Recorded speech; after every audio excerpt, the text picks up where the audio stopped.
Hello my dear friends, welcome to S class education. आज आपण पाहतोय 10th standard science part 2, chapter number 6 that is animal classification. आणि त्यामधला आजचा आपला टॉपिक आहे तो म्हणजे फायलम अर्थ्रोपोडा. आय होप की तुम्ही ही जी सिरीज आहे तर ही फॉलो करताय.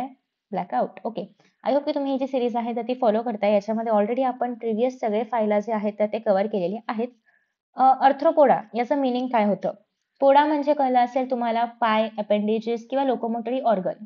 आणि अर्थ्रो म्हणजे काय? जॉइंटेड. सो याच्यामध्ये जे ऑर्गॅनिझम्स आहेत त्या सगळ्यांकडे जॉइंटेड अपेंडेजेस आपल्याला पाहायला मिळतात. सो ॲज युजल पहिलं पॉईंट किंवा पहिला पॉईंट जो असतो आपल्याकडे तर तो हाच असतो की त्या नावाचं डिस्क्रिप्शन लिहायचं असतं. So it's for jointed appendages आणि त्यांना आपण काय म्हणतो? अर्थ्रोपोड्स. सो हे तर तुम्हाला लक्षात ठेवावंच लागणार आहे की त्या नावाचं मिनिंग काय आहे आणि तोच तुमचा पहिला पॉईंट असणार आहे. सो याचे कॅरेक्टरिस्टिक्स लक्षात ठेवण्यासाठी तुम्ही बटरफ्लाय किंवा कॉकरोचला इमॅजिन करू शकता. आता एक सुंदर बटरफ्लाय आणि एक कॉकरोच यापैकी काय लक्षात ठेवायचं हे तुमचं तुम्ही ठरवा.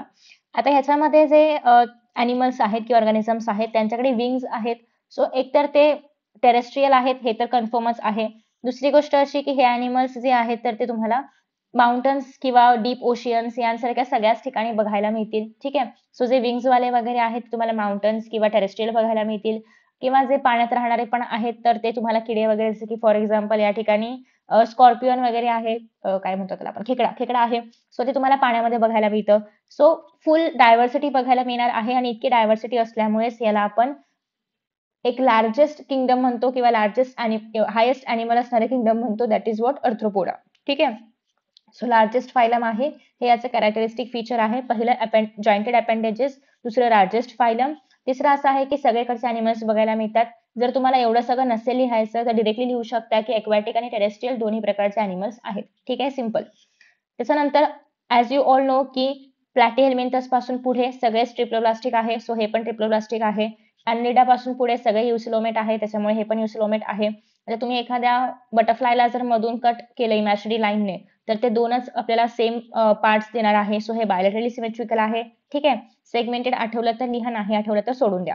पण हे 3 गोष्टी तर तुम्हाला लक्षात ठेवायच्या आहेतच.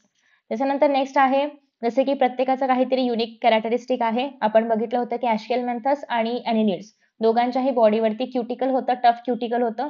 सिमिलरली यांच्या बॉडीच्या वरती कायटेनियस एक्झोस्केलेटन आहे.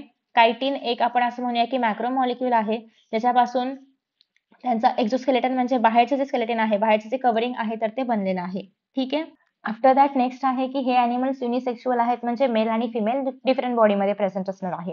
ठीक आहे. इफ यू रिमेंबर तर लिहा, नाही लक्षात राहिलं तर पहिले 4 कॅरेक्टरिस्टिक्स लिहायचे आहेत आणि हे कायटिनवाला पार्ट तेवढा लिहू शकता. सो आय होप की तुम्हाला सगळे कॅरेक्टरिस्टिक्स समजले असतील. एक्झाम्पलमध्ये बटरफ्लाय, स्कॉर्पिओन, कॉकरोच, सेंटिपेड जे काही तुम्हाला आठवेल ते जे पण किडे आसपास आहेत तर ते. ठीक आहे. ओके, एकदा रिवाइज करूयात आपण. सगळ्यात पहिली गोष्ट अर्थ्रोपोडा म्हणजे काय? Jointed appendages. हे ॲनिमल्स जे आहे त्याच्यामध्ये ते टेरेस्ट्रियल पण आहेत, एक्वॅटिक पण आहे आणि एवढी लार्ज डायव्हर्सिटी असल्यामुळे हे लार्जेस्ट फायलम आहे असं आपण म्हणू शकतो. दुसरी गोष्ट अशी आहे की 3 झाले. ओके. सो एक तर पहिलं जॉइंटेड अपेंडेजेस, दुसरं जे आहे तर ते हॅबिटेट, तिसरं लार्जेस्ट फायलम आहे.